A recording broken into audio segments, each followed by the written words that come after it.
Do you want to move it? I was thinking about that, but I didn't know they would have a representative. That's all I'm saying. Okay, yeah. Nate. Is anybody from Keystone? Scott Bauer from Keystone was on Zoom. Okay. Their attorney had a scheduling conflict. Okay. But he just disappeared a minute or two All ago. right. Interesting.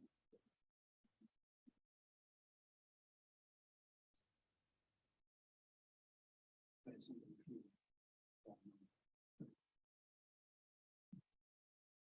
He said their attorney has a scheduling conflict and wasn't gonna be here, but somebody was on the Zoom. Disappeared. So what's that? But if he's online, he's at home. Oh, yeah, so maybe that's him on the iPhone, yeah. But he's on an iPhone. Oh, good. I don't even know. He's on an iPhone, so I don't know, but these people are here, I don't know. I know this one won't be, and we've already seen this one multiple times. I think Tom's idea of what we're doing and our idea of what we're doing. Well, And literally, while this is a way to. Yeah.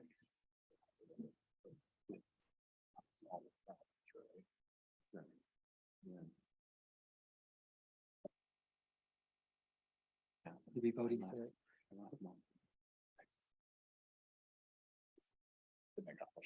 No, in 2 hours. Jeez. You have a microphone under there. That was a commercial, wasn't it? Yes. It was. I'm trying to think what it was for. Snap, snap. Yeah. It did, didn't it though? That just struck me. I'm like, wow. Come on.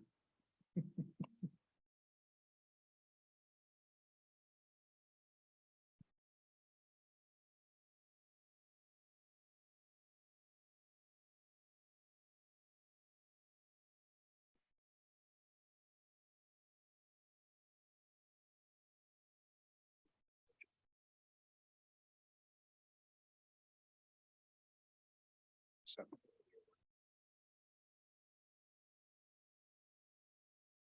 You have to do all that. They really haven't. I think Scott touched on it once. Didn't he?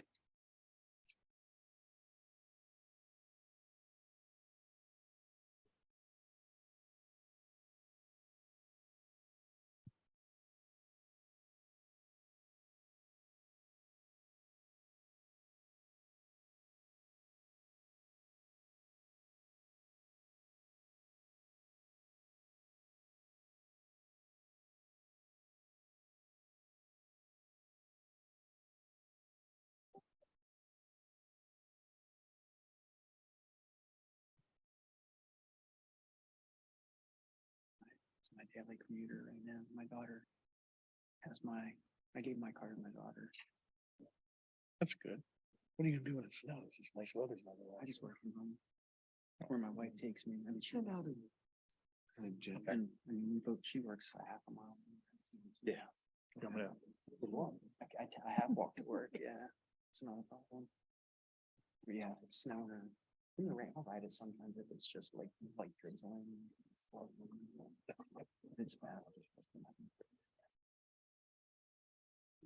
Nate, you're okay? There you go. Yep, ready to go. Good evening, ladies and gentlemen. Welcome to the March 8th meeting of the East Hempfield Township Planning Commission. I'd invite you to join me in opening the meeting with the pledge to the flag. I pledge allegiance to the flag of the United States of America and to the republic for which it stands, one nation under God, indivisible, with liberty and justice for all. This evening, we have 5 regular members here. We have one on Zoom, Mr. Caldis, and since we have an opening, I've asked Mr. Spangler to be a voting member this evening. First item on the agenda is the review and action on the minutes from our meeting from last month, February 8th. Does anybody have any comments, corrections, or additions?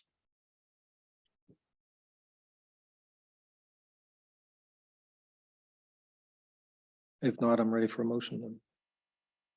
Mr. Chairman, I'll make a motion that we recommend the February 8th, 2023 Planning Commission minutes as written. Second. Okay, we have a motion by Mr. Detter, seconded by Mrs. Byrne, that we approve the minutes of the February 8th meeting as presented. All those in favor signify by saying aye. Aye. Aye. Okay, Abstain. okay. Mr. Volpe abstaining because of the absence. So it'd be 1, 2, 3, 4, 5, 6. 601.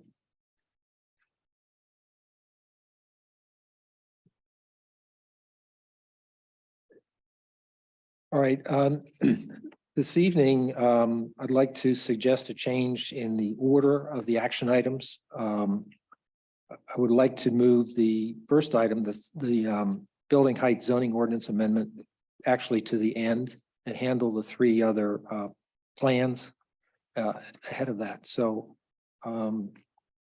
first off, I'd like to have Conestoga oral surgery sketch plan presented.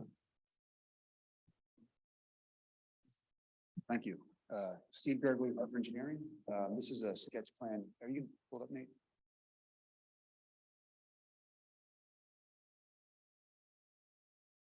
Okay, is that better? No. No, not sure. Well, I'll try to speak up. Right. This is a sketch plan at the southwest corner of the intersection of Good and Embassy Drives for Conestoga Oral Surgery. It's an existing building. It's about 9,700 square feet. Historically, it's been occupied by Conestoga Oral Surgery and a spa. They currently are planning to occupy the entire building with the surgery practice, and then also do a small building addition on the south portion of the building, as indicated on the second sheet.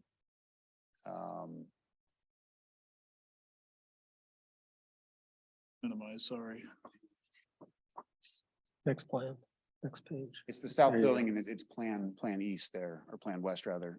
It's a small addition, about 1,100 square feet, a small patio area, walkway. And then the other improvements include an ADA accessible entrance. Well, there's an existing entrance and then another ramp that goes around to the corner of the building facing Embassy Drive. No improvements or changes are proposed to the parking area or access drive, very low impact, no additional water sewer capacity. And we'll do a stormwater management plan as part of the land development. So at this point, we're just presenting it as a sketch plan. The request is for a waiver of preliminary plan so we can proceed to final.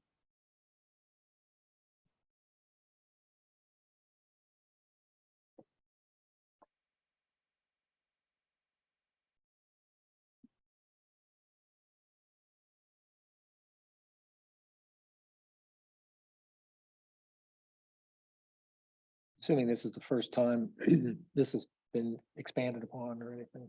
To my knowledge, yes. Yeah. There's a couple of existing nonconformities as far as building setbacks with the current ordinance and the dumpster location, but none of those are proposed to change as part of this plan.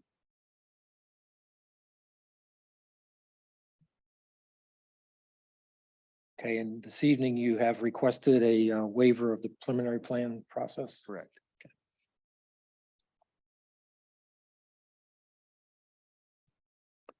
Does anybody have any questions for the applicant? Anybody on, you let me know if anybody's online wants to chime in.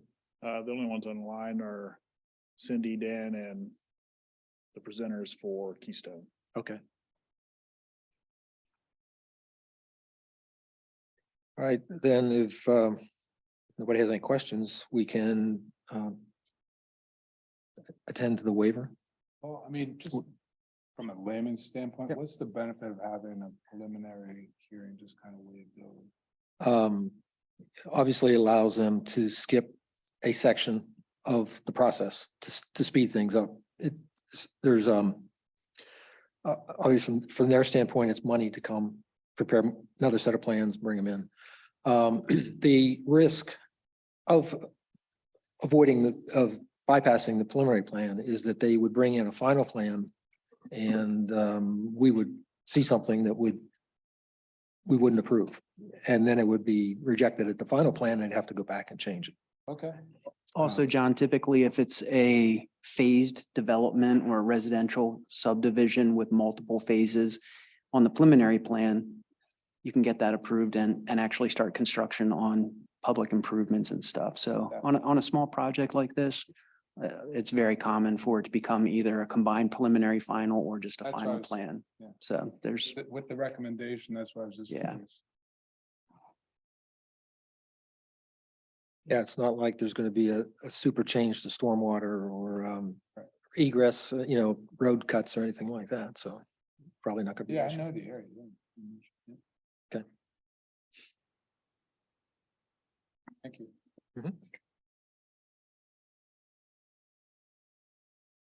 I'll make a motion to recommend approval of the waiver of preliminary plan requirements for the Conestoga oral surgery project, subject to all staff and engineering review comments. Mr. Chair, I'll second that.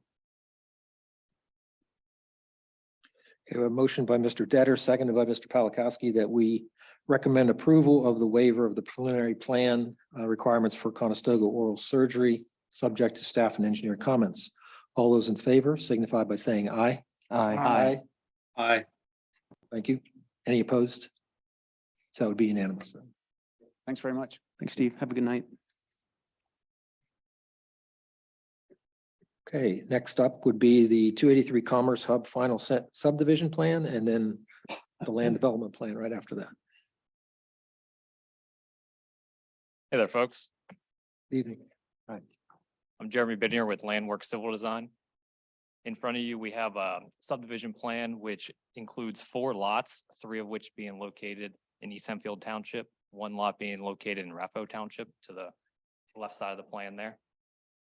The subdivision plan proposes to incorporate the 3 lots to the east into 1 large lot, including up to the stream, which is the township property line, and then the residual of the lot to the left would then stay in Raffo Township, being lot 2 of the subdivision. There are 4 waivers requested as part of this plan. 1 being the preliminary plan process. The second waiver being the scale. We do provide 50 scale drawings, but for the overall sheets like this, it's a little bit easier to fit it on a 100 scale. So we also included those in the set, just so there's global context. The third waiver is curbs, sidewalks, and street widening.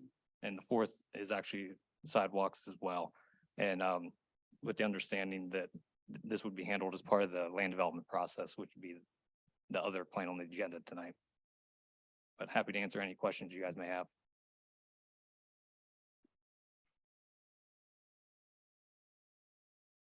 So clarify that for me. You're saying that the sidewalks and whatnot would be part of the land development plan? That's correct. Yeah, we propose in that other plan to widen, install sidewalks and curbing for the ordinance. Okay, I guess the question maybe for staff is why does it fall under this if it's going to be covered under land development? Since they're processing these 2 plans at the same time, both plans would fall under sections of the ordinance that would require the improvements. So we have talked to the applicant that the subdivision plan must go first because it's assumed to be done as part of the land development plan. So we are allowing them not to address, we're proposing to allow them not to address those frontage improvements in the subdivision plan because they really come into play with the land development and when all the improvements are going in. So we suggested that they would get relief of that, but with a very clear acknowledgement that it's only for the subdivision plan. They will be expected to accommodate those improvements in the land development plan. It's kind of it's a technicality of the way this plan needed to be processed because of, I believe, some timing issues and some other things on the applicant's part. Yeah, that's correct. Like I mentioned, part of this is in Raffo Township. So we didn't have our land development plan all be included with the subdivision. That way the land development plan is only coming to Hempfield Township, where Raffo only has the subdivision plan, and then the residual lot in their township, there's no development proposed. typically you would see when a developer would come in, they would do this all under one umbrella. They would have their subdivision and land development all on one plan and all of the requirements are being met at the same time. This one is just, the one is like just a hair ahead of the other one for procedural reasons.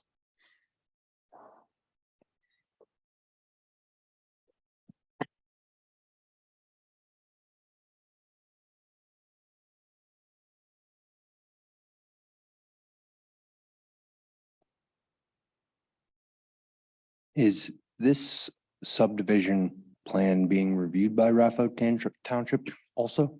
Yes, they've reviewed this and we received conditional approval already. Okay.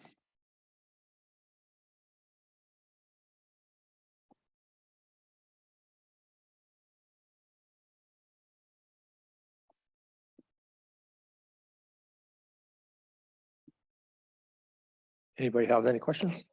Further questions? No? Okay, then first order of business would be to take action on the waivers modifications. So we have 4 of them. And looks like 2 of them are recommended for being granted. The other 2 are to be granted with conditions. Mr. Chairman, I'll make a motion to recommend approval of modification request 1 and 2 and conditional approval of modifications 3 and 4, subject to all staff and engineering review comments. Second. Okay, I have a motion by Mr. Detter, seconded by Mrs. Byrne, that we recommend approval of modifications 1 and 2 and conditional approval of modifications 3 and 4, subject to staff engineer comments and the conditions listed on the review letter. All those in favor signify by saying aye. Aye. All those opposed? All those opposed? Okay, that would be unanimous.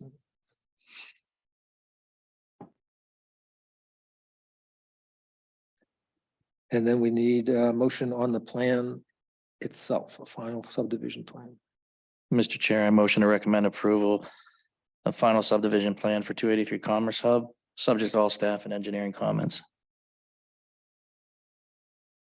Second.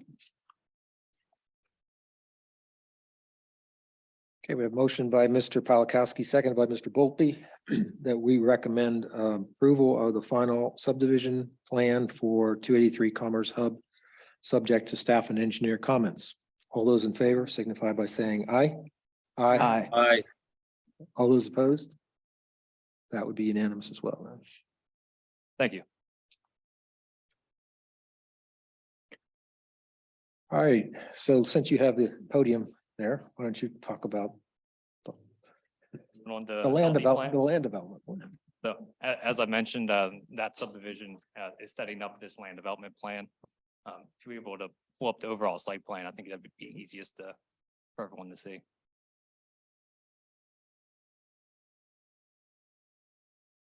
One moment.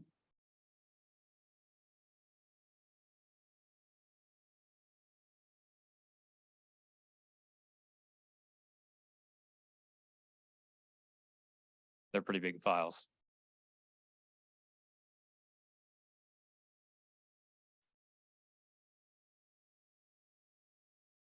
I can start giving you the overview. Lot 1 is what was created as part of that subdivision. That's where the building is proposed. It is a 399,280 square foot warehouse facility. Conditional use was granted for this use on June 15th, 2022. The plan is in obviously in the same location between South Chickies Road, Spooky Nook, and 283. The loading for the truck bays is to the north facing 283. The employee parking is on the east and west of the building. And then there is a main truck access and main site access to the east, which is actually in the area here you're seeing on the plan closest to Spooky Nook Road. Whenever that loads, it'll be a little better context for you. And then on the left, the west of the plan, on the other side of the residence, there's a secondary access for emergency vehicles as well as employees. Hey, would it be quicker for you just to get it off of the submittal to us? That's what I'm doing right now. The presentation file I did got corrupted. Oh, Okay, because we're all looking at Yeah, it. we can see it here. Okay. Yeah, but I think it would still be good to I see. hope I it up- painted a up- picture with my words there. There it is. All right. Good. The stormwater for the site is also managed by 3 BMPs that are located to the west, 2 near the left access drive, the secondary access drive, and then 1 to the northwest closer to 283. All 3 of those eventually discharge to the west, directly to the stream, via a level spreader through a riparian buffer for water quality benefits. There's 5 waivers requested as part of this plan. They also include the preliminary plan, waiver of that section. There was a waiver for the location of perpendicular islands throughout the employee parking. Where possible, we made islands perpendicular, but it was very difficult to do so without losing some parking spaces that we. would really So like. which area are you talking about? On both sides of the employee parking, the ordinance reads that you would have to have perpendicular islands No, across. Is each that, other, is that to the east there, to the right? To the east and to the west in both. Oh, parking both, lots. both. So you got employee parking on both sides? That's correct. Yeah, employee parking on both sides of the building and then a truck court to the north, which faces 283. I thought originally when this came in, all the employee parking was going to be segregated from truck traffic. Did it originally? Sorry, Joe Peters with Pantone. Sorry, just one on. There. Joe Peters with Pantone Development. We're the controlling member of Spooky Nook PG LLC, which is the owner of this property. All the plans that have come in have always shown employee parking on both sides. As Mr. Bittinger alluded to, the secondary access on the western side of the site is strictly for employees and emergency access only. Okay. The primary entrance would be utilized by both. Again, dependent on what the actual tenant, when they come along, would have in their programming. And the truck circulation can it go either way or is it just counterclockwise? What do you have in mind? Yeah, so typically these buildings are used, the truckers prefer to back in looking Off to the left. out their passenger side. So this is sort of laid out in the fashion that they would come in, head to the north, access the truck court in that fashion, and if need be, exit, loop around, and then come back out that main entrance. So not necessarily go around the west side then, past those employees. It would be back to the right. They could, yeah, they could turn around. I mean, these truck courts are 185 feet, so Okay. actually, these might be 190. I think these are 190. Yeah, 190 feet, from, face of wall to the back of the actual trailer parking. It's rare that the trailer parking is stacked full of trailers, so yeah, they could turn around and go out that same direction, but, for emergency purposes as well as circulation, they do have the ability to fully circulate around the building. Okay, thank you. Thank you, Joe.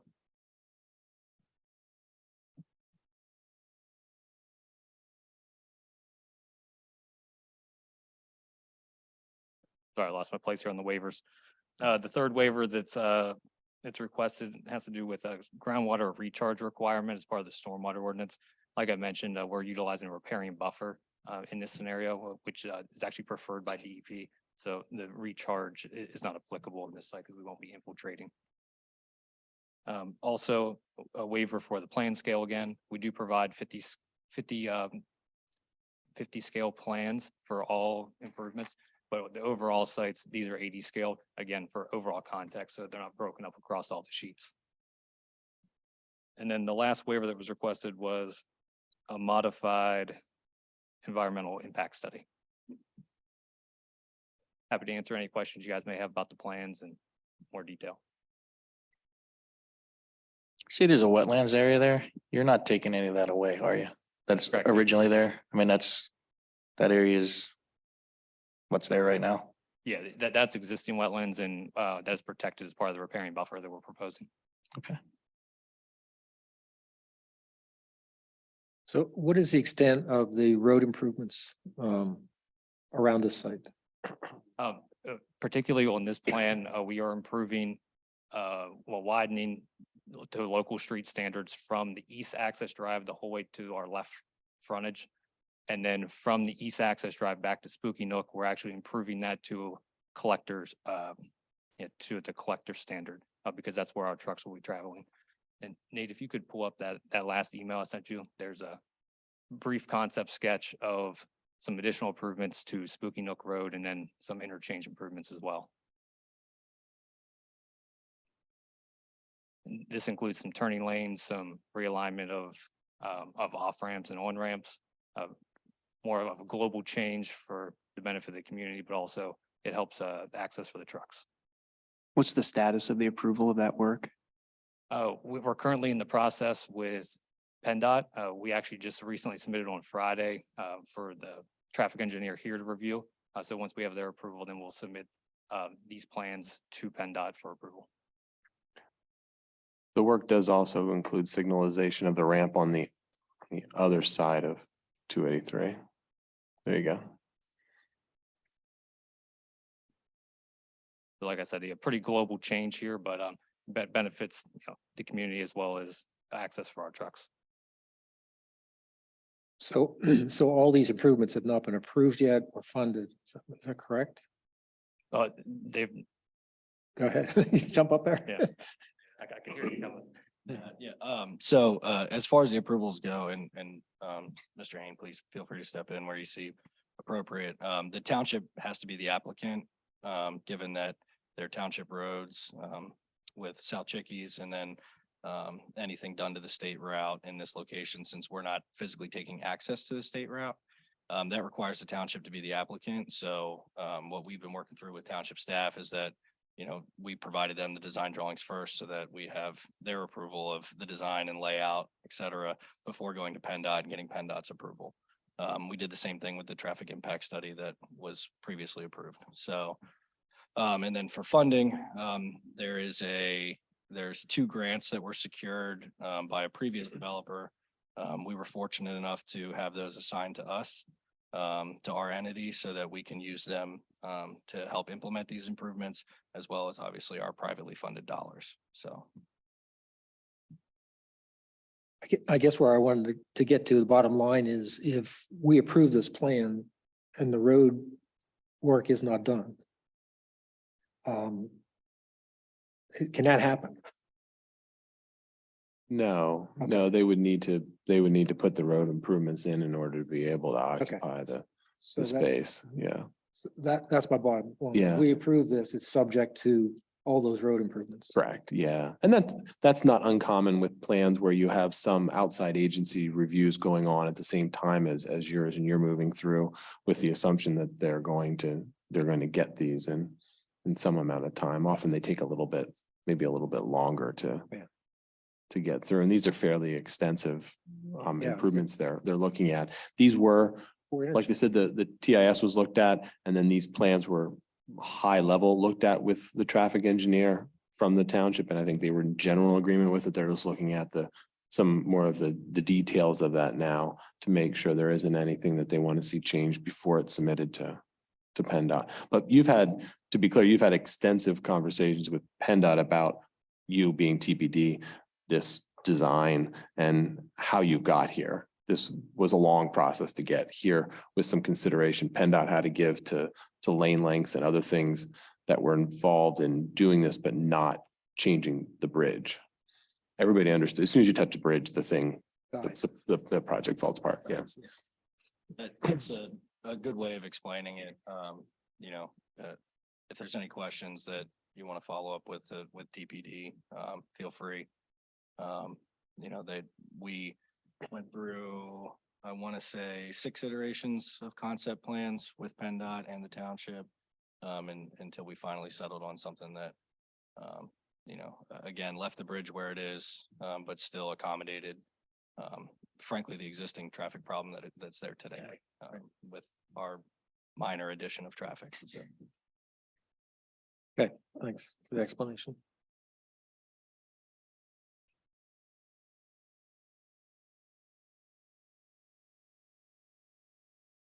On the existing features plan, I noticed that there's an AT&T, I believe, easement that states it's an approximate location and it's just below your basin berm. That's correct.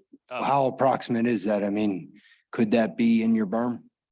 No, so there's actually some fiber optic poles out there that we were able to survey.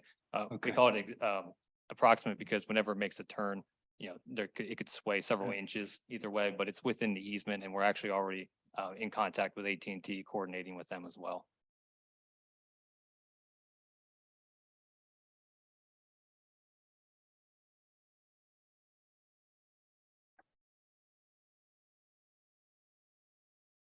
The widening of South Chickies Road, does that go in front of the properties that are in between your entrances?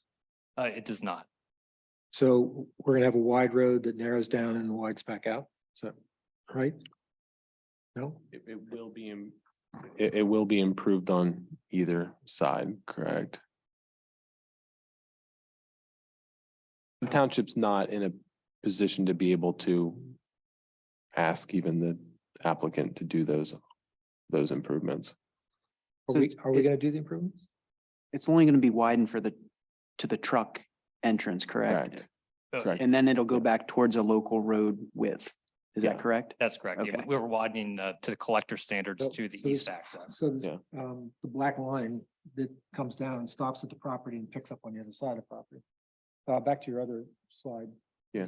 And the first section from Spooky Nook on South Chickies to the driveway for the, Okay, gotcha. to the driveway for the trucks is gonna be improved the whole way across to collector. Right. That's And correct. we've discussed that because that was a condition of the conditional use that you couldn't have the trucks coming in on sort of an improved section, but then leaving and then just I think that's blowing the street out. So that was understood by everybody that section would be fully improved. Okay, yeah, Brent just mentioned to me that Sidewalk dark on the line north is side of that? sidewalk, is sidewalks? That's not, yes. Yeah, that's what Widening, curbing and and sidewalks. sidewalk, yeah. Yep. Okay. And again, that was one of the conditions Yeah. for the subdivision plan is that they're completed at this stage.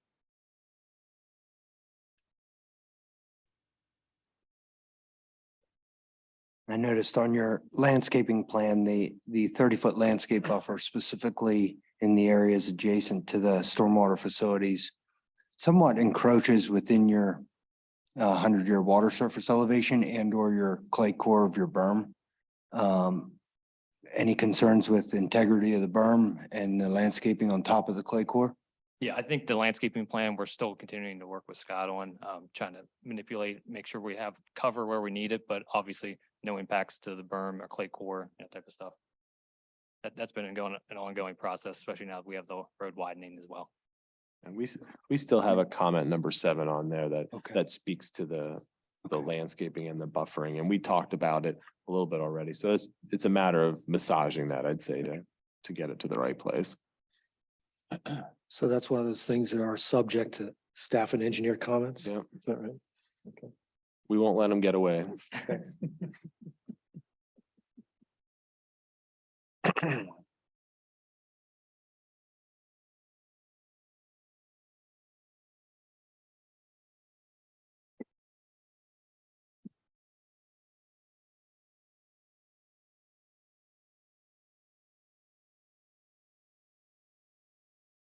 Dan, do you have any comments or questions out there? I do not have any. Okay. If nobody else has any further questions or discussion requests, then we should take up the 6 waivers. 5. 5. Five? Yeah. What was number 6? Okay, gotcha. 6 is not a waiver. I'll make a motion to recommend approval of the modification requests 1 through 5, subject to all staff and engineering comments.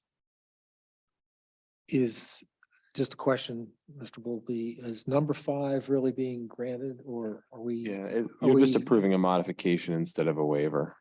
Pardon It's a me? technicality, but you're approving a modification instead of a waiver. Okay.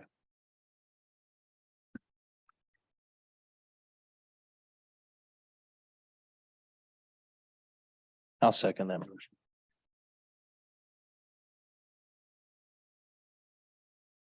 Okay, we have a motion by Mr. Bowlby, seconded by Mr. Polakowski that we recommend approval of modifications 1 through 5, subject to the staff and engineer comments.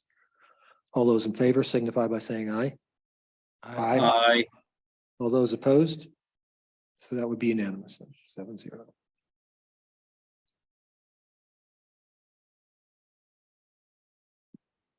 All right, then for the final land development plan itself.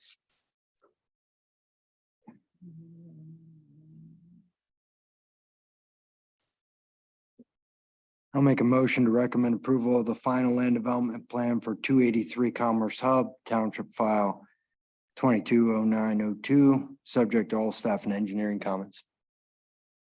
Second. Okay, we have a motion by Mr. Volpe, seconded by Mrs. Byrne, that we recommend approval of the final land development plan for 283 Commerce Hub, subject to all staff and engineering comments. All those in favor signify by saying aye. Aye. Aye. Opposed?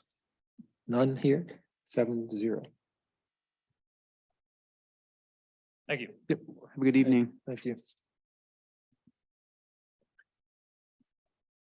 Okay, now we will move back to what was the first item on the agenda, and that's a discussion about the building height zoning ordinance amendments.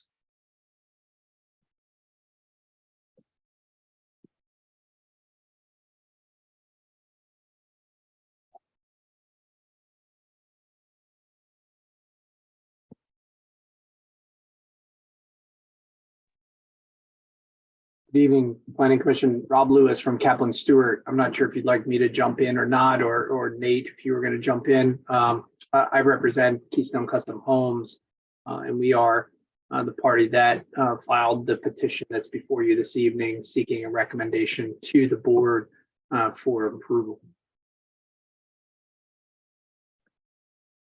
The floor is all yours, Lois. Rob, excuse me. So very briefly, I know at least one or two members of the commission actually were kind enough to join us when we had a meeting with staff several months ago. But this petition materialized principally due to a project that Keystone currently has going on in the township, where there is some very substantial topography and the methodology used under your current ordinance for defining building height requires you to measure at each of the four corners, 6 feet from that foundation, to determine the building height, and it goes all the way to the peak of the roof or the highest point on the roof. Because of that slope that we have on a number of these lots, we really would have been precluded from developing a residence that was in keeping with your community.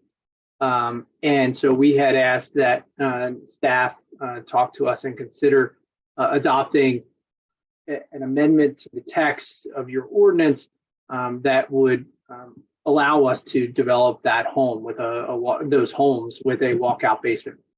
Obviously, the township did not want unintended consequences, so this was batted around a bit with staff and myself and your solicitor. And the language and the methodology that we reached was to carve out the definition of building height for a single family dwelling so that this change would not apply to any other structures in the township, and to simply modify the way building height is measured on those structures. So as opposed to simply saying that within residential districts, you could now have 40 or 45 feet. We didn't want that consequence where then on a flat lot, you might see somebody with a much taller home, but rather addressing it and allowing the measurement to go still from those four corners, but instead of to the peak of the roof, to the eave of the roof. And with that modification, all of the homes that we are certainly worried about would meet your ordinance requirements. And we think that anybody else that is developing or expanding a home on a lot with any kind of significant topography, this will allow them to do that while maintaining a home that's consistent with your community. So Rob, this is Jim Fullerton. tell me why this would not allow somebody on a flat lot to do the same thing and raise the height of the house? So technically. Sorry, let me back up, time out. I skipped a question. If we change the definition to refer to the eave now instead of the peak of the roof, are we making changes to the height limit? We are not. So you're saying on a flat lot, somebody could have an eave 35 feet high? They could, somebody could, on a completely flat lot, somebody could have an eave that on all four sides was 35 feet. Which I guess technically that would allow somebody in that scenario to try and squeeze in a third level of third dwelling level. Certainly 2.5 stories, maybe not 3, but 2.5 anyway. Two and a half, certainly. Actually more. Because you could be 35 to the eve and then you could Yeah. have space. Yeah. Yeah. in the You could have it at 15 feet. And Nate would have to let me know his thoughts. I'm not sure. I know our dwellings, the space within the peak of the roof is unoccupied and is not intended for any occupancy. That could certainly be a condition of our building permits on these issues so that you're not trying to squeeze in additional space there. We are obviously very concerned here with trying to make sure that our homes are consistent with your community and making sure that we don't have to end up putting on a nearly flat roof on these dwellings, which is the only other way that we would have been able to comply with your building height limit. And it wasn't 1 or 2 lots. This was, if that was the case, we might have proceeded obviously to the zoning hearing board and sought relief there. But this was, I think it was in the neighborhood of 27 lots that would have been immediately impacted by this height limitation.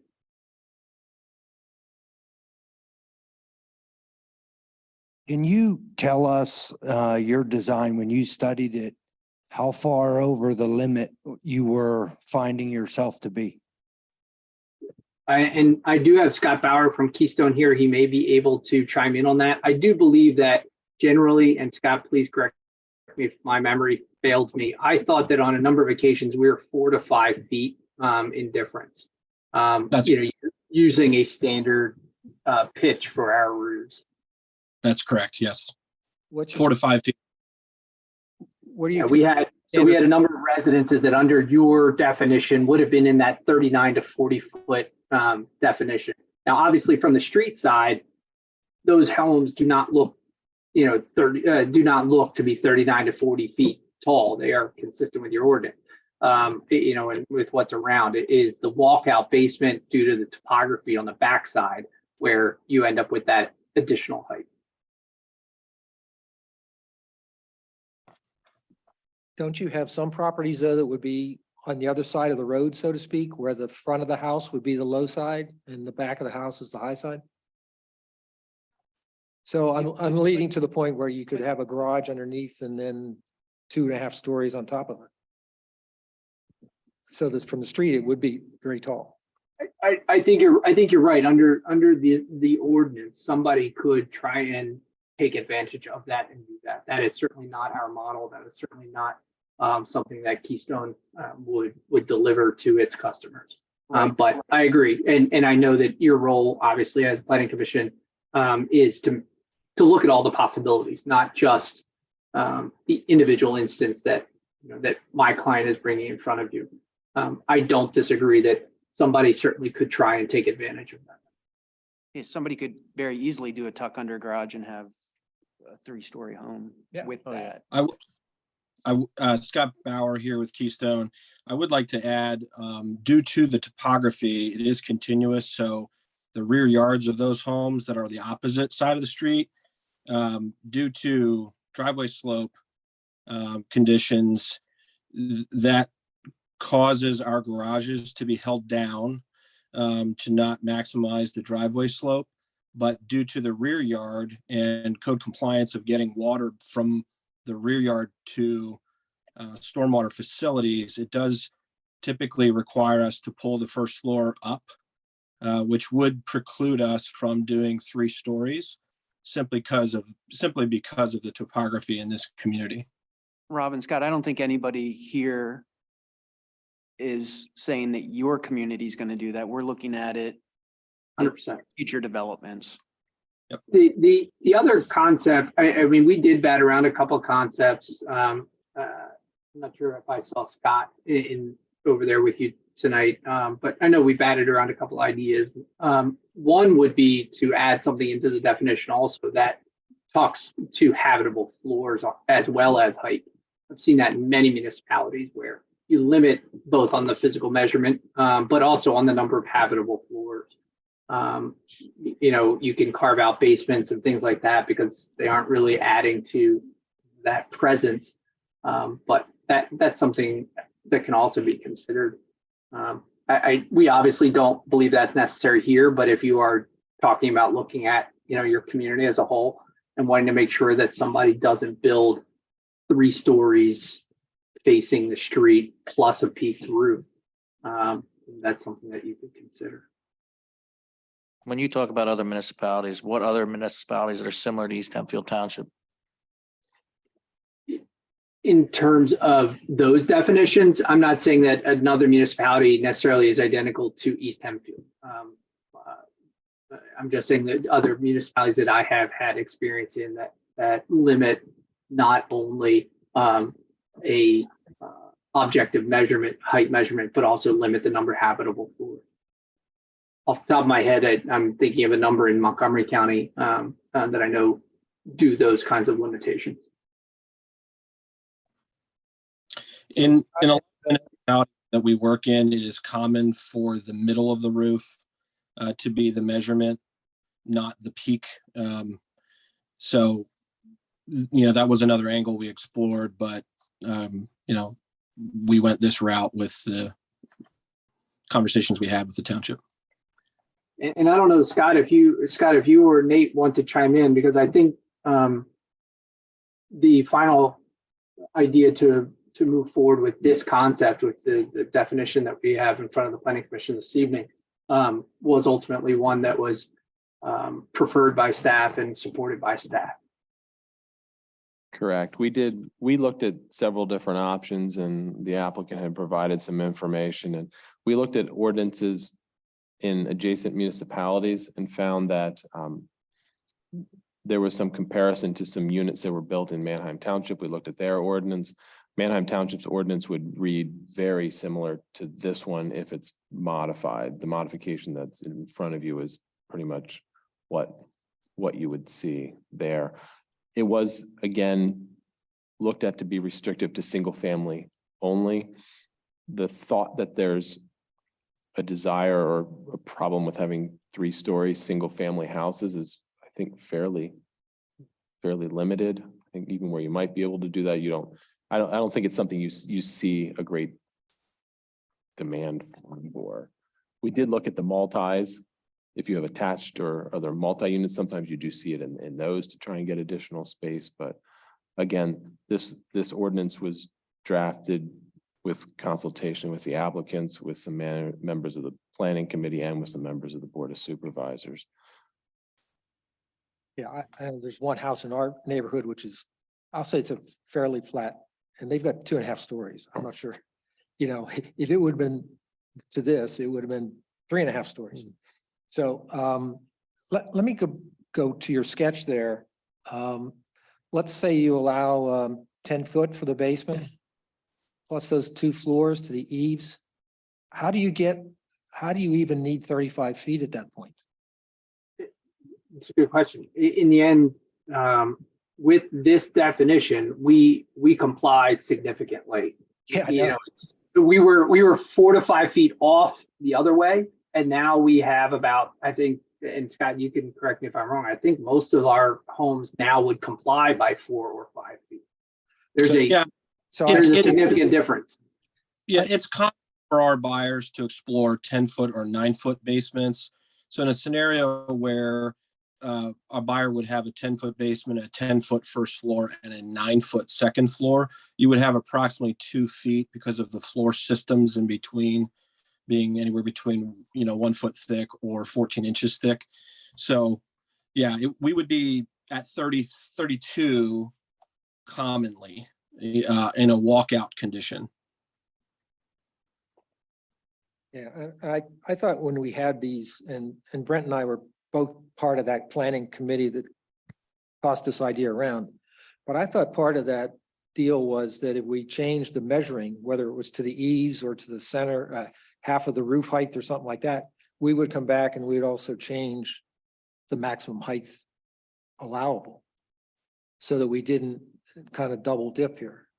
So I guess I'm wondering where that got lost, or why we are not changing the building height, maximum building height.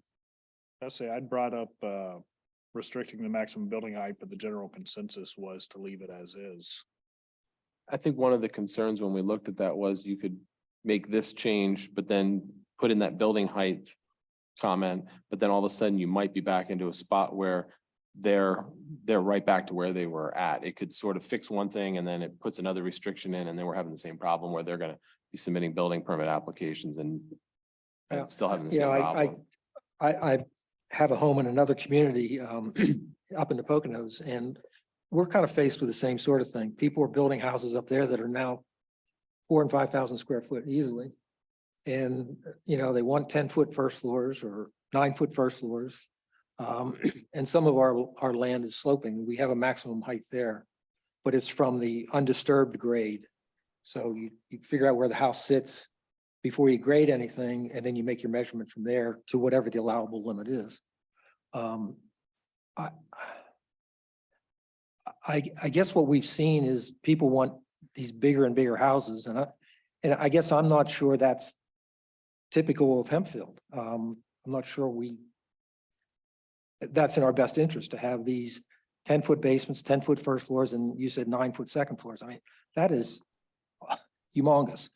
And then if I recall, a lot of the reason, or some of the reason why you're in this situation is because your lots are rather narrow. And therefore the house has to go deeper, which means the roof pitch gets higher, or the roof height gets higher. So it's all kind of adding together. And I guess I'm not sure I agree with allowing people to get everything they want. Understood. And the only kind of, I don't want to say counter, but the only counterweight to that I would say is if somebody is looking for, say, a 3,000 square foot, of living space plus a basement, you really have two options. You can spread the house out, or you can build the house up a little bit. And so in this day and age, when we are so concerned about footprints, whether that be building coverage, impervious coverage, all of which then results in additional stormwater runoff and so forth, you really have the options of, if you can ensure that somebody can build 2 full floors, their footprint of their home is likely to be a little bit smaller to accomplish whatever that preset goal is in terms of their living space. And I understand that, there are people still that they're not going to be satisfied at 3,000. They're going to max it out either way. But it's just a counterpoint to consider in that as well.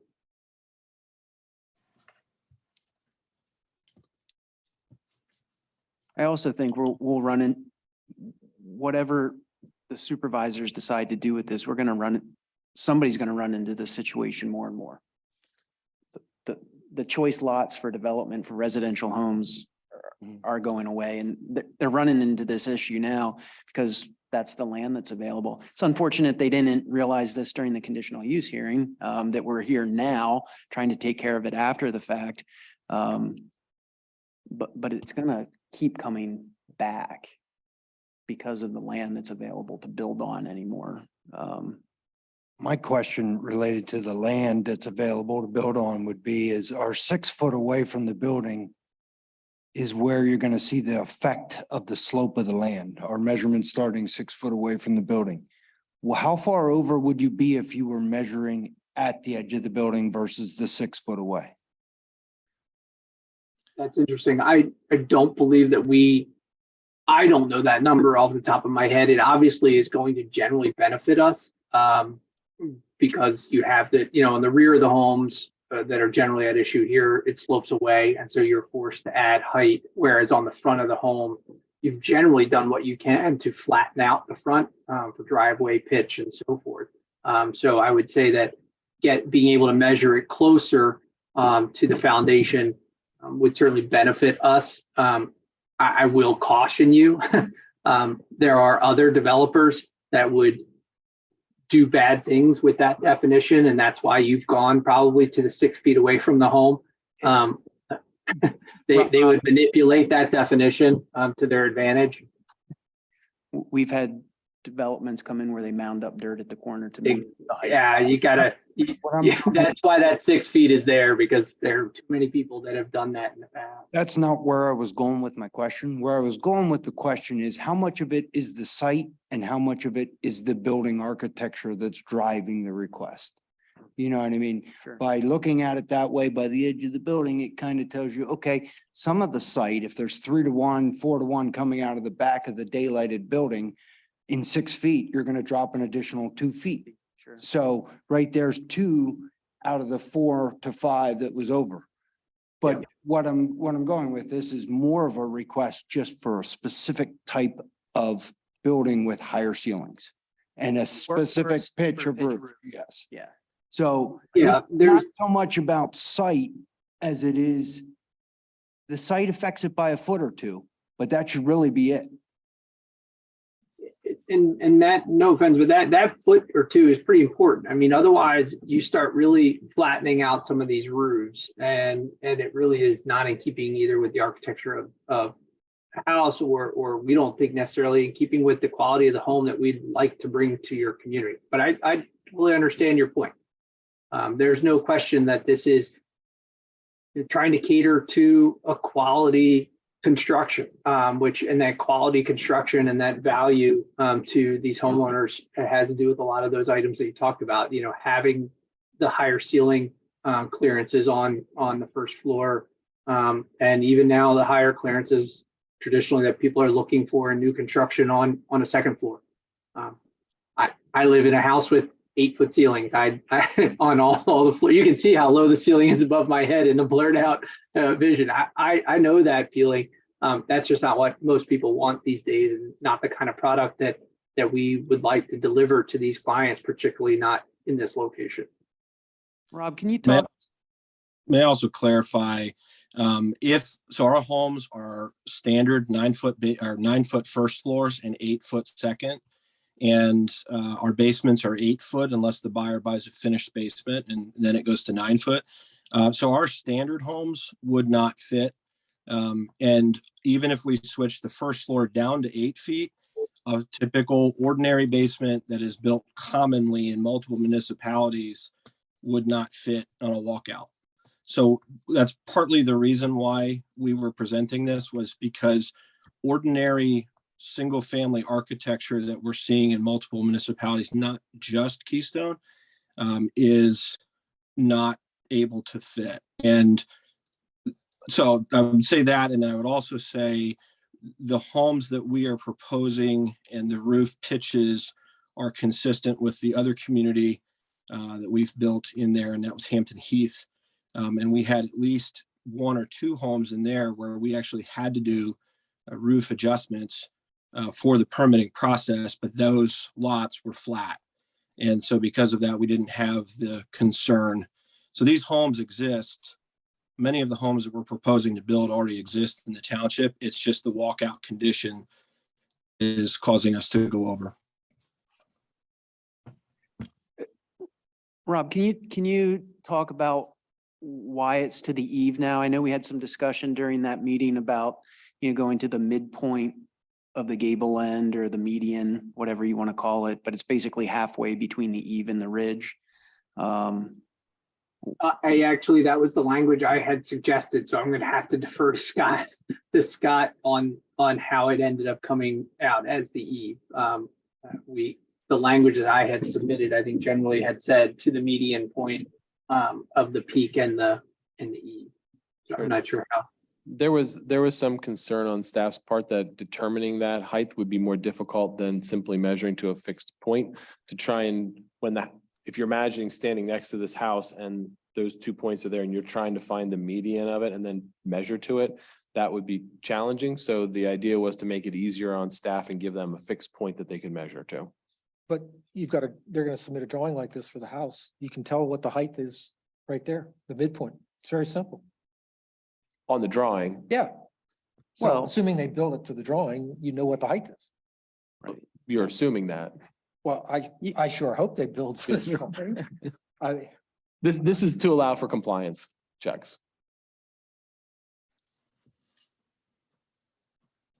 I can't see agreeing with this, lowering it to the eve and not reducing the building height, the maximum building height. I don't think we can do both. I mean, I don't think we can leave it at 35 and reduce it from the peak to the eve. Look at that building. I can't see the numbers from here, but that roof's got to be at least 10 or 11 feet high, probably more than that. Can you zoom in on that, Nate? Just see what that number on to the, I see the 712 pitch, but as it's sitting there. well, yeah, it's under 35. 34.8. No. My question is from the ceiling line or from the eve to the pit to the roof. Right, so just take whatever it is from the ground floor to the We don't eve. have a drawing. Well, you can, You have to add. But I think what the point that was being made there is when you look at this building, for instance, from the street, if this was a flat lot, as is under your current definition, this home complies. correct. Right. And it's really because of the rear elevation that it would not comply. Not because, if this has the slope that our lots have, you're now going to be non-compliant because effectively half of your home is now 10 feet taller. So that pushes you up by roughly, just doing round numbers, 5 feet. And now you have a 39 foot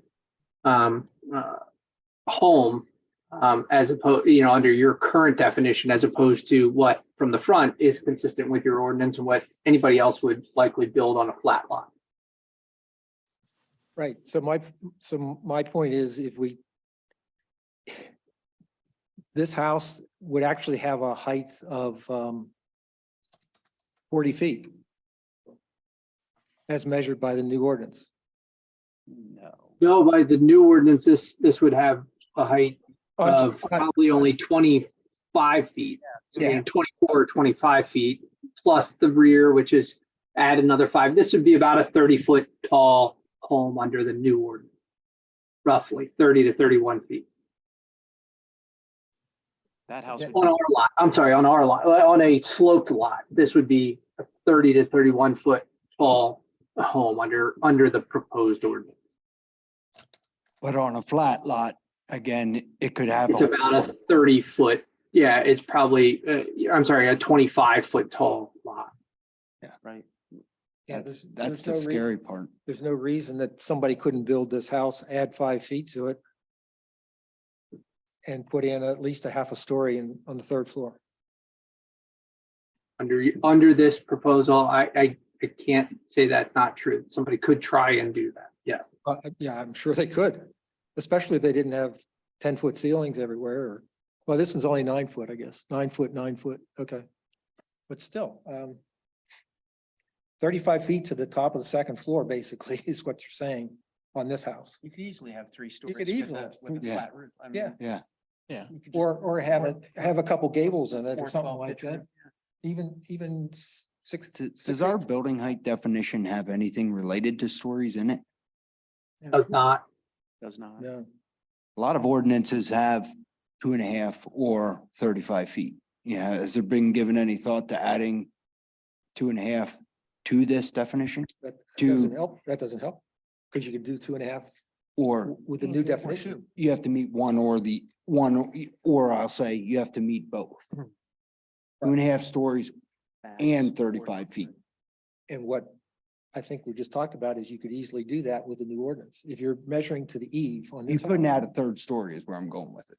It would restrict somebody on a flat lot from coming in and putting in a third story.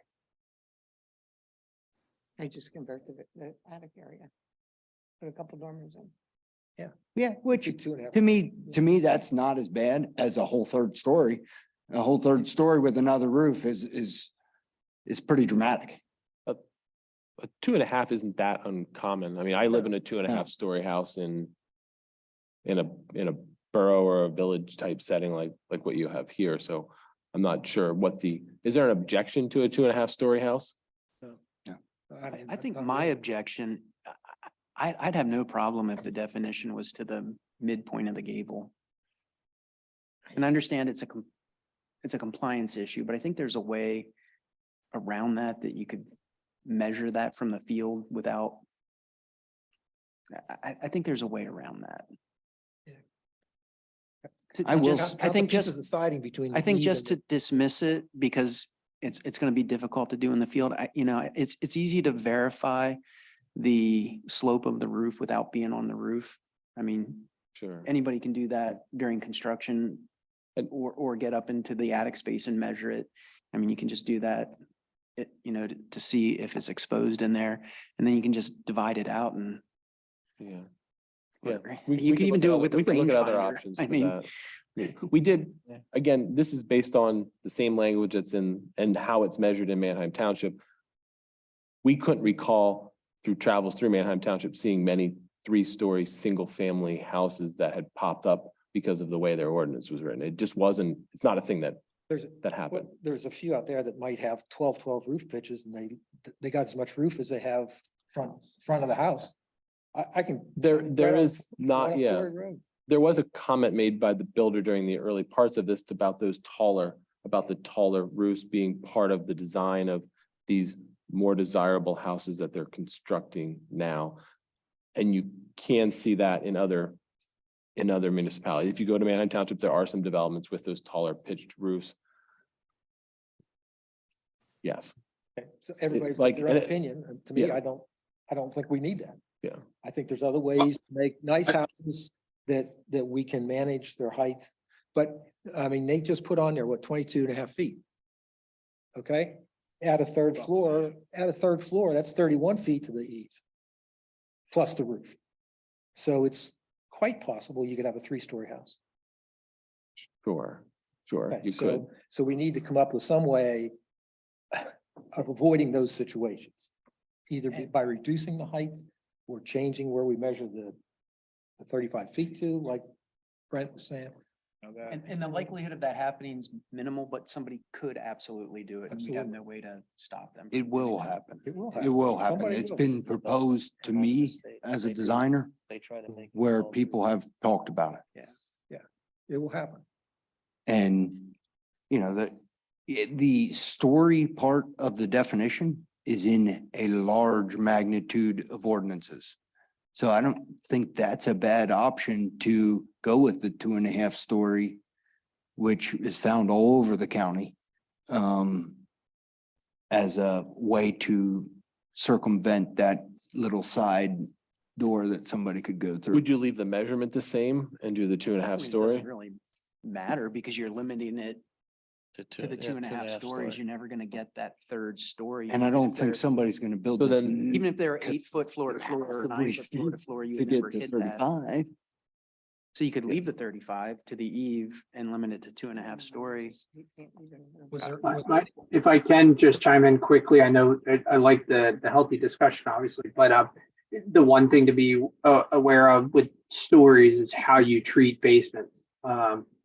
There are all kinds of different ways. You obviously don't want to limit, you don't want to preclude someone from having a walkout basement. So you have to make sure that if you are limiting it to Agree. 2.5 stories, that those stories are above grade. Was there any discussion had during when you looked at all these different options of somehow tailoring this to include to slope lots? In other words, saying if the variation is more than such, then you measure it this way. If it's a flat lot, you measure it a different way. No, No. too That sounds difficult. difficult. Okay.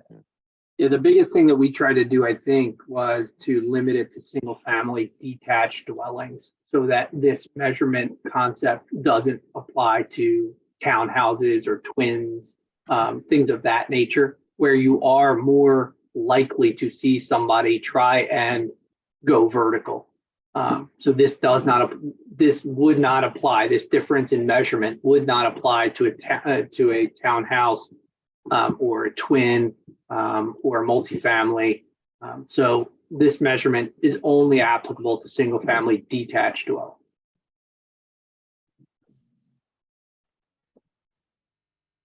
The suggestion of adding that caveat about the 2.5 story and then clarifying that the Above basement does not count, we would have to stories above grade. fully above street grade, I level guess. or Yeah. something. Yeah, we'd have to look at what common, First floor main entrance, 2.5 stories from there. yeah. That would still allow the consideration for how the measurement was requested. It would allow the instances within this development to be compliant in these multiple units that they have, but it would also eliminate the concern that a 3-story house could be developed.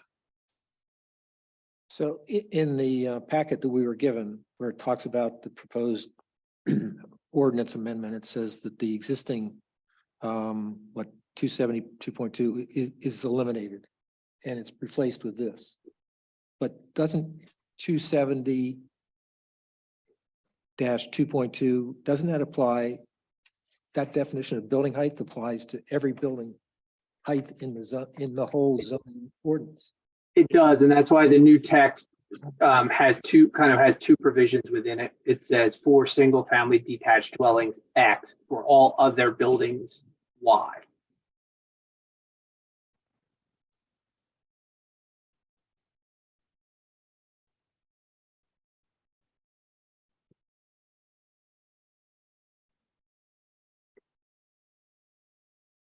I personally know designing residential developments that this is becoming more and more of a topic, specifically with cluster developments. When you bring homes closer to the road, their driveways have to stay lower. You got to get your first floor up. You got to get the water away from the home. I respect and understand what they're saying from those standpoints. I also understand that daylight and where you measure it, 6 foot away, grade, that all has an effect. So I get those things. My only concern is not leaving it open for somebody to do 3 stories with a single family home. Well, that's fair.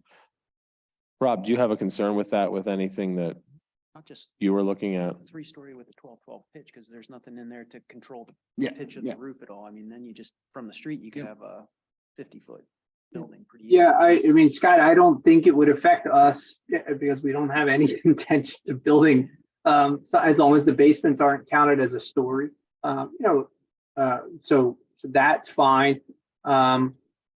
The other concept obviously is to say, measure it to the median, of the roof. So there's really 3 options, right? Four options. Keep what you have in this definition that we're suggesting. You can go to the median of the roof and keep the same height. You could go to the eave, but change the height, bring that down to another number. Or the other is you add in on top of the overall height definition, a maximum number of stories. So there's really 4 options, all of which I think work for us. And it's a matter of where the township feels you can apply it, enforce it, and control your township the way you want to see it controlled.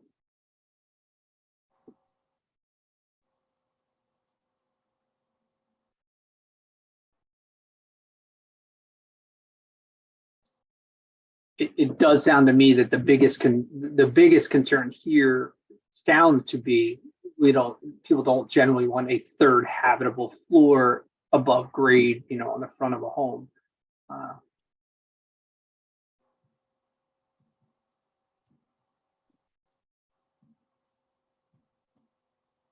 Measurement or either the measurement or the addition to the definition for the 2.5. What? Reference that. Yeah. Yeah. The 2.5 that was recommended seems to be probably the most straightforward. We're not changing the building heights. We tried to avoid doing that and having variations there. And then, Is there a definition for what a half story is? Ooh, good question. we could, I'd imagine we could find one that's been otherwise accepted. Again, I'll relate from the Poconos. We consider half story anything that's more than 50% of the floor below it. Okay. Okay, understand? So that's truly a half story, if you've only got half the floor space. Okay. That would limit you from going from, to 90% of the width of the second floor and then put a couple dormers in. So Yeah.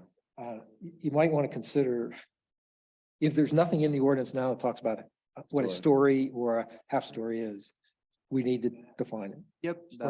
Or somebody will be here.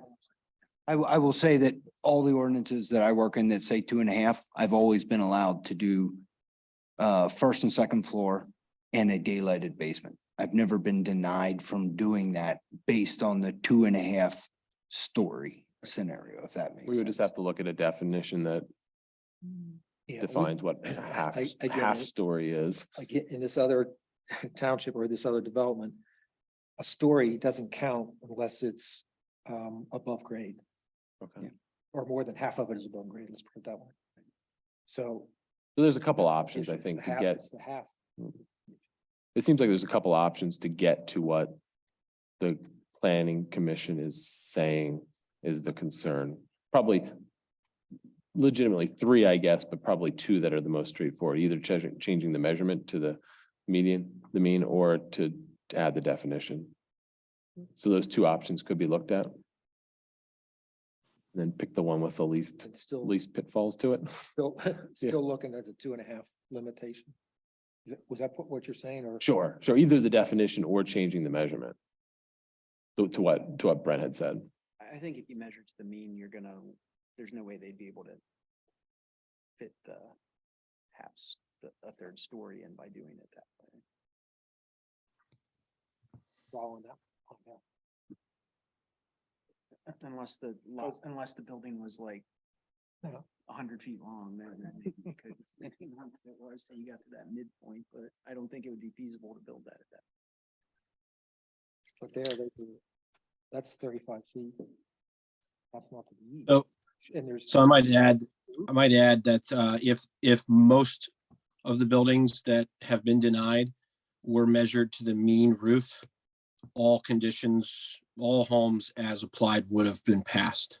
That's including the 6 feet out from the foundation.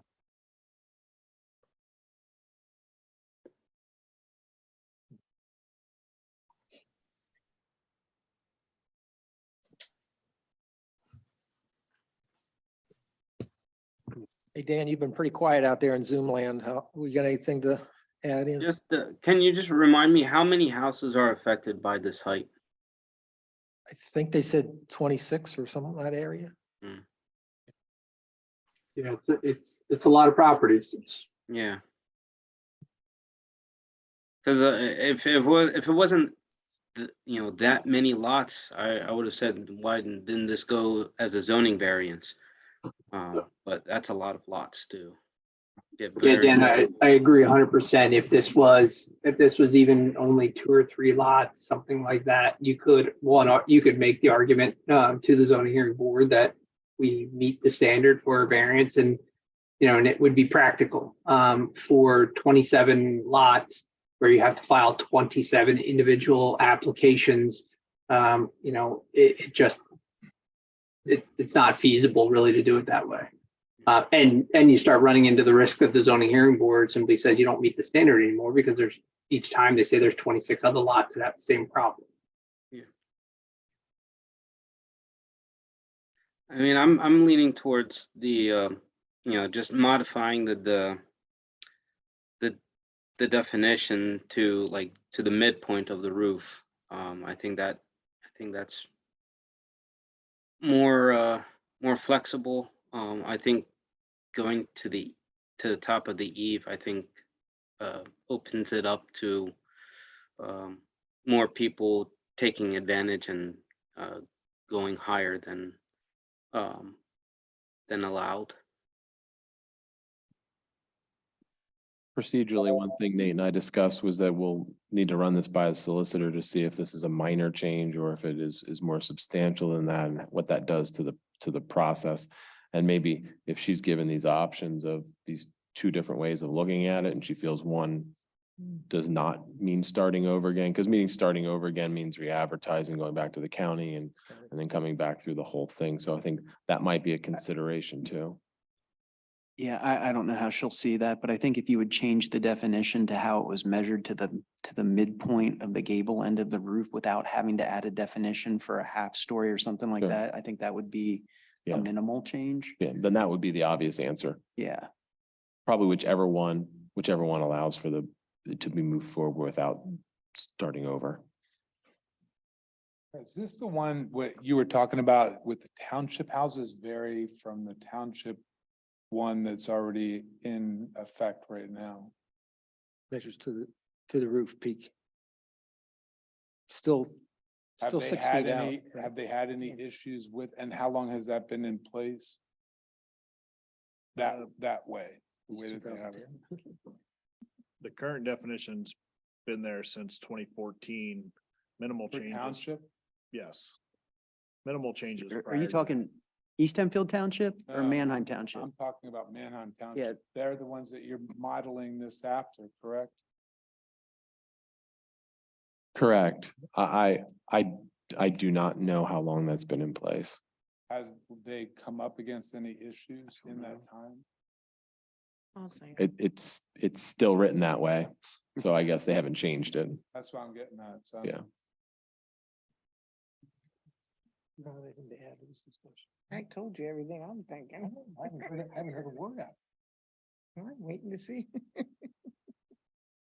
So Nate, I guess procedurally, how would you like us to proceed? We could vote to not approve this. Or we could table it and ask for some more discussions or check into things. But I'd be I'm happy. not sure you're gonna get, Yeah. you're not gonna get a don't favorable wanna- vote tonight. Can I try and offer a suggestion? If the concept is to the midpoint, I mean, I think you could make a suggestion or make a vote that you support the amendment, provided it is revised to provide that the measurement is to the midpoint. And I think that would be sufficient from a planning commission standpoint as a recommendation. That way, the solicitor and the board of supervisors can decide whether or not that is a significant enough revision to the text to have to warrant re-advertisement and restarting of the process and so forth. I'd be comfortable doing that with the caveat that it has to be reviewed by the solicitor first to make sure it's not a major change to the text amendment. 100%. Yeah. I don't want an ordinance adopted that's challengeable, so I want her to confirm as well. To make a motion to table. Go ahead. Mr. Chairman, I make a motion to table this, what do you want to call it? The ordinance. Zoning change. ordinance amendment. Yeah. Yes, until future discussions can be had and some sort of amicable resolution can be determined. Or whatever you want to say.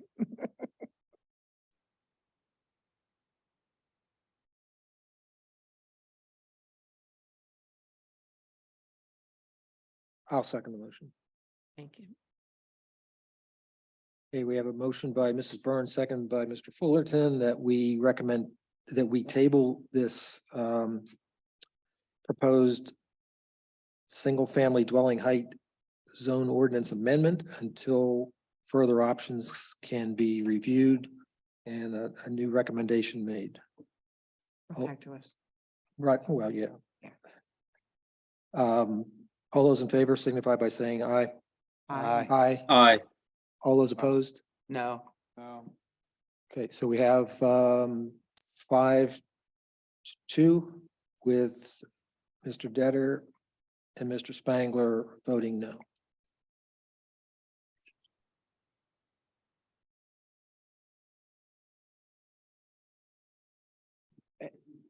Robin, Scott, I hope you hear that it's nothing against your project at this point. We're just looking forward at future issues that this may raise, so. Yeah, that's certainly what we're hearing and we appreciate that. Definitely.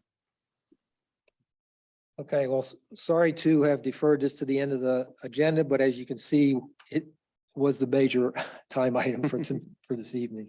I appreciate your input, your explanations, and your willingness, obviously, to consider alternatives. We hope to see you all again very soon. Okay, hope so. Thanks. Thanks. Thank you. All right, was there any old business that we need to discuss?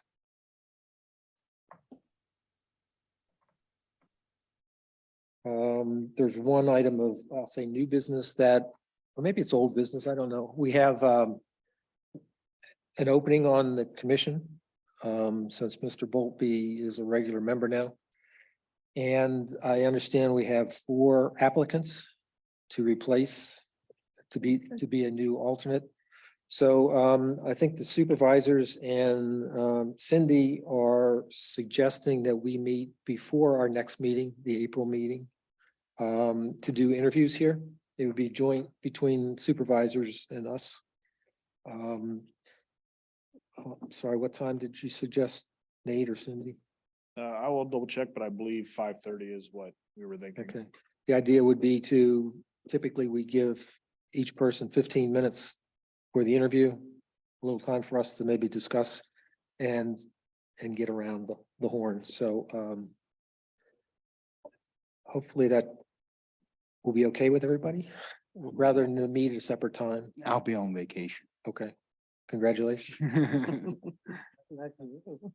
So Nate, once you and Cindy get that set up, maybe I'll send out a separate invite early to get on our calendars to confirm it. Yep, we'll do.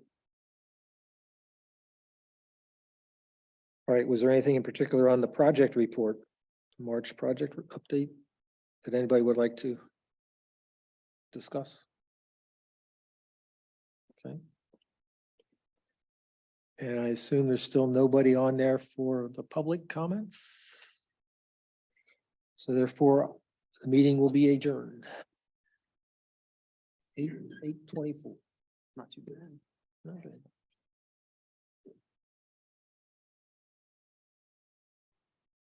You said just close this? Just close these Yep, to shut them off? close it. That was good discussion. All right. Good night, everyone. Night, Dan. Dan. I feel,